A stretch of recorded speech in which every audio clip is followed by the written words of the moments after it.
Chapitre 6 de physique, émission et perception d'un son.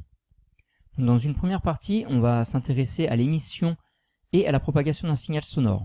Et donc on va noter la synthèse de l'activité expérimentale, au cours de laquelle on a pu déterminer expérimentalement la vitesse de propagation du son dans l'air. Donc petit 2, synthèse. Donc première chose montrée, c'est qu'un signal sonore résulte de la mise en vibration d'un objet. Et afin qu'il soit audible, ce signal doit être amplifié par une caisse de résonance. Donc mise en vibration d'un objet, c'est ce que j'ai pu illustrer avec cette expérience qui est filmée ici, de mise en vibration des lames d'un diapason. À l'aide d'un marteau, frappons l'une des branches d'un diapason. Celui-ci émet un son de fréquence fixe. Si nous posons le diapason sur sa caisse de résonance accordée, nous amplifions le son émis par la vibration des branches du diapason. Nous pouvons mettre en évidence la vibration des branches du diapason en approchant l'une d'elles d'un récipient en verre et en frôlant son bord.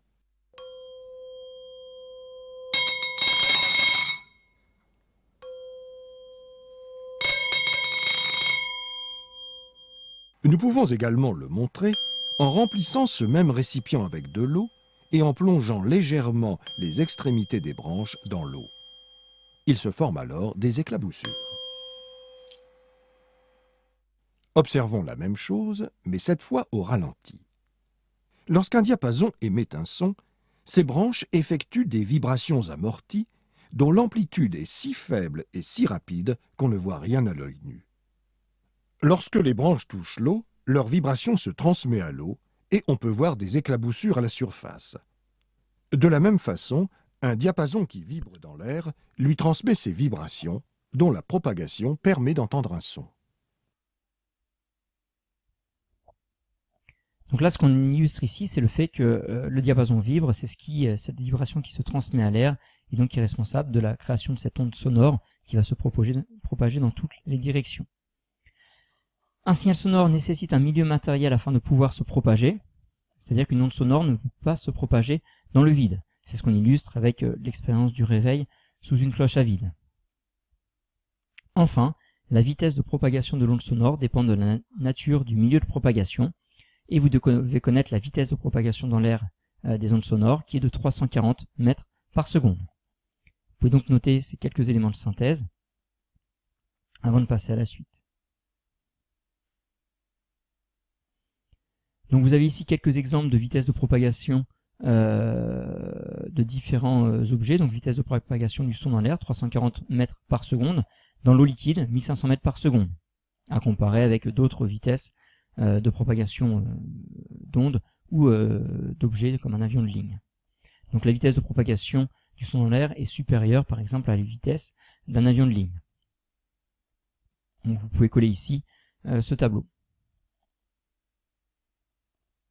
Deuxième partie de ce chapitre, les signaux périodiques. Quelques rappels de choses vues au collège. Donc on dit qu'un signal est périodique s'il se reproduit identique à lui-même à intervalles de temps égaux. Donc quelque chose qui se reproduit à intervalles de temps égaux est dit périodique. Donc ce qui est vrai pour différents phénomènes est vrai également pour un signal.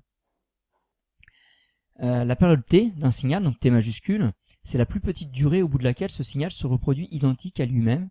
Cette période s'exprime dans le système international en secondes.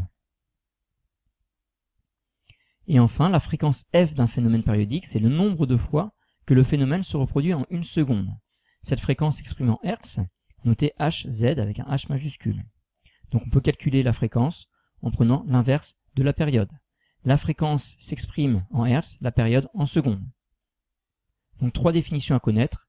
Définition d'un signal périodique, période de ce signal, donc plus petite durée au bout de laquelle ce signal se reproduit, et fréquence du signal inverse de la période. Donc attention à ne pas confondre signal périodique et signal sinusoïdal. Donc un signal périodique se reproduit identique à lui-même. Un signal sinusoïdal est un exemple de signal périodique. Donc ici, on reconnaît ce motif surligné ici en rouge, et donc la période de ce signal, c'est la plus petite durée au bout de laquelle ce signal se reproduit.